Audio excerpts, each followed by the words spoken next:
سلام عليك صلوات الله عليك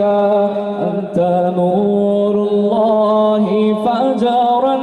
جئت بعد العسر يسرا ربنا